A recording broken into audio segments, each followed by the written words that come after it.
that are categorized as poor. Today, I would like to introduce you to people who are financially poor, to show you who they truly are and to explore what sets them apart from people with poor mentality or a poverty mindset. Let's begin with a definition. What is poverty?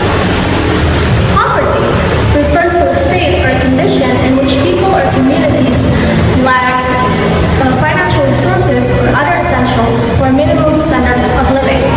As such,